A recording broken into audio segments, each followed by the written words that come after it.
I've got cerebral palsy that affects both my legs and one arm. That's my official diagnosis, but what you really see is I walk with a limp. I'm a software developer, so job-wise, I don't have any issues. I knew when I was a kid that using my brain is the best way for me to survive on my own without relying on other people. I haven't had the chance to get my driver's license, but according to therapists and doctors that shouldn't be an issue. That's the background about me. My girlfriend and I have been together for a year. We met back in April 2020 of last year, and we decided to get together in May 2020. I told her about my disability before then, but she wanted to try and make it work. We video call on Discord every day, almost always when we're awake, and recently we've been going on dates. She's more than happy to lend me an arm, and she notices things about me that even I miss myself. Outside of my family, she's the most loving and caring person I know, and she's my motivation to do better and improve myself. Honestly, I never thought I could find someone I trusted enough to share my more negative thoughts and problems. I always tried to seem happy so I don't worry others. The emotional support she gives me is really irreplaceable. The problem is scared that, in the future, she will have to take care of me, or most of the work will fall onto her. To make matters worse, her mom has been telling her for the past few weeks to break up with me because she can find better, and she doesn't want her to have the burden of caring for me. She's also really afraid that I will get arthritis early due to my cerebral palsy, and if that happens, a lot is going to be on her. I've tried doing things like stretches and exercises to maintain and improve my muscle tone, but she is still afraid I'll get worse. I'm an introvert, I don't know a lot of people, and honestly, I don't even know the options I've got to look at. I want to prove that I can be independent and that if things do go wrong, it won't just be on her. I'm in Ontario, Canada. Are there things I can look into and do to assist with my disability, or things I can look into so if things do go wrong, I won't be a burden on her? I'm at the end of my wits. I've never really hated my disability, but I've always kept myself going by tempering my expectations and thinking, my disability is going to make it really hard to find someone, and she's the first person to make me feel like, yeah, it doesn't matter. I want to do anything to show her that I won't hold her back in the future, but I'm out of ideas. Is there anything I can do? I don't want to worry anyone I'm with these issues, but I'm at the end of my wits. I don't even know if my relationship is lost, but I don't want this to happen again, and I want to know what I can do myself so I can reassure my partner, so they know I won't hold them back in the future. I don't know if there are things I can look into to better plan my future so it's not a concern for my partner. The worst part is, I've always thought my disability doesn't matter. But with all of this happening, it's really hard to convince myself otherwise. I am a 24-year-old female. I am the product of my mom having an affair. Fortunately, my dad decided to forgive my mom and keep me, and I had a pretty good upbringing. But I don't really look a lot like the rest of my family. I'm the only redhead, among other things, and I did ask questions of why am I the only one with? When I was 17, my mom took me out for ice cream and introduced me to my bio father. She said that she felt I was old enough to know the truth, and explained about her affair, while also making me promise I wouldn't tell my older sister, she's 27 in the present, and hammering home along with my bio father that he'd never be part of my life and didn't want me. It was a lot, I won't lie, but I learned to suck it up and move on with my life. Fast forward to the present. My big sis has always gravitated towards older men. We like to joke that it's the result of too many George Clooney movies growing up. And 2 months ago shared a picture of herself and her new boyfriend, who, to my shock, turned out to be my bio father. I debated what to do for a couple of days, then ultimately decided she needed the truth and told her. My sister did not take it well and dumped him, but she wasn't angry with me. Honestly, by now she's kinda amused, says that she's my mom and has extra power to boss me around now. My mom, on the other hand, is furious. She says I divulged something that wasn't my secret to share, and that I had no business telling anyone. That since bio father isn't related to my sister, it didn't matter if he dated my sister, and it wasn't like they were talking marriage anyway. It's been 2 months and she's still angry, still snide. Calls me a traitor and finds excuses to make loud comments about how I can't be trusted with anything private or important, so beware. At the time I thought I was doing the right thing, but I've never seen my mom this angry before. And she's sustained that anger for 2 solid months, so I'm starting to worry. Background about my sister. 2 years ago, my sister was killed in a car accident. She was riding with a friend to the mall, the friend's parent was driving. And teenage boy plowed through a red light while texting on his phone and hit the car my sister, Carrie, was in. Carrie was killed instantly and her friend, June, was in a coma for 3 weeks before her parents took her off life support. When Carrie passed, I was devastated and angry and just not in a good place. Carrie and I had been extremely close. Despite a 7-year age gap between us, we enjoyed a lot of the same shows, we went to concerts together. We volunteered together, and I took it upon myself to guide Carrie like any big sister would do. Our parents were extremely busy with work most days and Carrie and I would often cook together and do crafts when we weren't too busy with school work. Carrie wanted to be a NICU nurse when she grew up and I helped her find a volunteer position at a local hospital to help get her gain some experience being around patients. In short, Carrie was my sister and best friend, and when she passed, I was a mess. The last craft Carrie and I made together was a set of candles.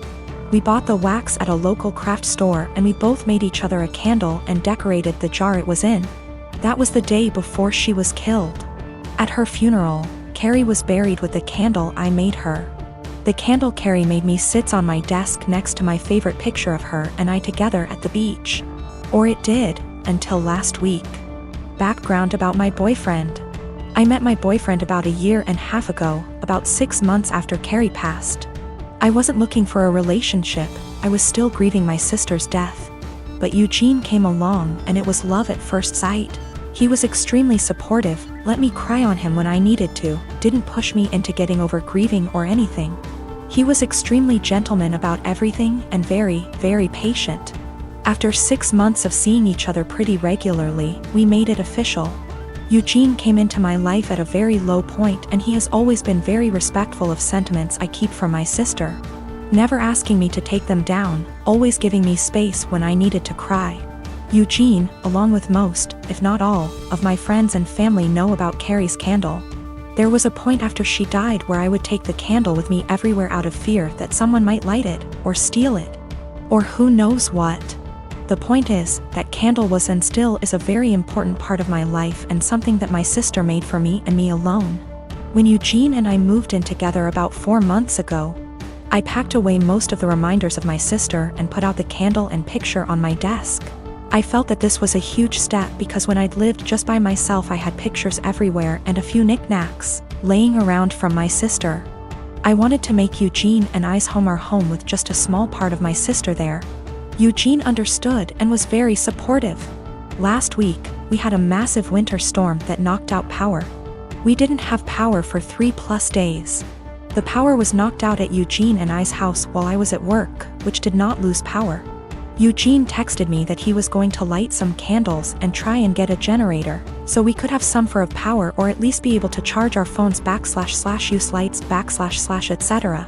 Now, we have probably 30+ candles in our house. I am a huge fan of sales and when Bath & Body Works has a candle sale, I like to stock up and get a range of scents. We have candles scattered all over our house. In the room where my desk is, there are no candles aside from the one Carrie made me. None at all, and there never has been. This room is also downstairs, where Eugene doesn't spend a lot of time, his desk is upstairs. When I arrived home from work last week, I noticed a bunch of candles burning in our living room, safely. Always monitored and not near anything that could ignite. One of these candles was the candle that Carrie had made me. I burst into tears and when Eugene heard me crying he came out from the bedroom, where he was lighting more candles, and asked what was wrong. I was a wreck and couldn't get any words out. When he tried to calm me down, I shoved past him and locked myself in the room where my desk was and just cried. I don't know how he could be so stupid. He knew and I thought he understood how sentimental the candle was and how much I cherished having a candle that my now deceased sister had spent time making with me just a day before she was killed. I haven't been able to speak to Eugene since it happened, Tuesday of last week. He has tried to explain why he did it, because he needed candles to be able to see, but I just can't wrap my head around it. He hadn't gotten into the large candle stash I have upstairs right by the living room where Carrie's candle was, but went downstairs, out of the way to grab the most sentimental, cherished item I have. The candle was burning most of the day while I was at work and is now melted and pretty much gone. I do still have the jar it was in, but I can't look at it without bursting into tears. Eugene says it was an accident, but I just don't believe that.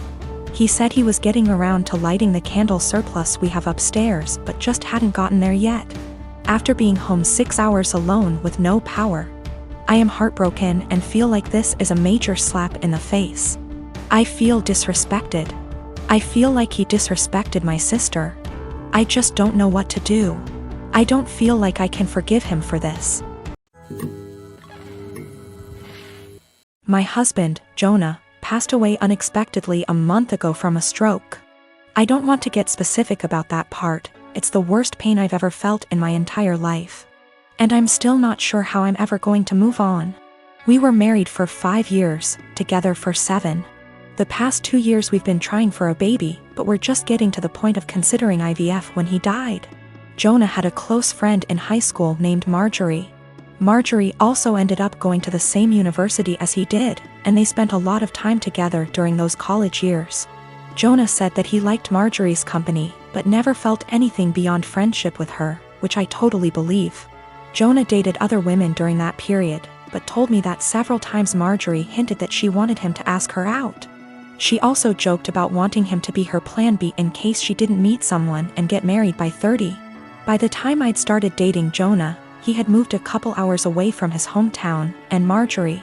Despite this, Marjorie immediately began finding excuses to come to our town and hang out, which usually involved her encouraging us to go drinking, and then her passing out on the couch at Jonah's apartment. I didn't mind her for the most part, but she had a habit of saying things like, "You know you ruined our marriage pact," and pointing out all the things that she knew about him, like what he took in his coffee, his favorite bands, etc. Over the course of our relationship, and especially after we got married, Jonah definitely put some distance into his relationship with Marjorie. He confided in me that he felt he had outgrown her and that they really had little in common anymore. He stopped responding to her invitations to hang out as often, though he would occasionally call to catch up out of guilt. Especially when she would text him or leave messages saying she was so sad he was ignoring her, and the like. But now he's gone. I had him cremated, like he wanted. We haven't done the memorial service yet, it was too hard for me to even imagine the first couple of weeks. And I also wanted to give time for some out-of-state people to make travel plans. The memorial is this weekend. However, 2 weeks ago, I received an email from Marjorie sent to around 60 people, including Jonah's family, saying that she was holding a memorial service for Jonah in the town where they grew up, the day before his memorial here. I was completely blown away, seeing as she hadn't mentioned anything to me or even attempted to call. Along with the details, the email said that she was planning the memorial in light of the fact that no other service had yet been held in his memory, and he deserved to be laid to rest with honor. For the record, she was invited to the memorial, which I've been planning, and knew it was happening. I called her, of course, and told her that while I appreciated her willingness to help with Jonah's goodbye, I was already planning a service for him that would involve all of his family and friends. She immediately went on the defensive, and said that she had only started to plan a service when she realized I wasn't willing to do it in a timely manner. I told her that the timing wasn't her choice to make, but that if she wanted to have a memorial of some kind, to please just add on the invitation that his official memorial was going to be held this weekend. She said fine. I sent a message to all of Jonah's invited friends and family to make sure that they knew the real service, with both of our families, was going to be here, and then just washed my hands of the whole thing. This week I received a message on Facebook from Jonah's cousin, saying that Marjorie, who has apparently blocked me on Facebook, created an event for Jonah's official memorial service, her memorial, and invited everyone she possibly could. I've been getting blown up with emails asking which day the memorial is, and where. I'm honestly furious. I don't have the emotional energy to deal with this. I ended up putting a post up on my wall, reiterating the date of his service here, and asking people to please share it. Thankfully, I think the older members of the family don't use Facebook or email very often, so most of them haven't been confused, but a lot of people now think that Marjorie's service is the real one. I called Marjorie again, asking her to add an addendum to her event saying that his actual memorial was going to be here. She told me that Jonah would have wanted it this way, and that if I couldn't appreciate her efforts, I wasn't invited to say goodbye to Jonah. I told her that was fine, seeing as I'd already said goodbye to Jonah when I held him as he died. She hung up. Apparently she's now spreading information to her mutual friends with Jonah, saying that he was planning on leaving me because I wasn't able to conceive.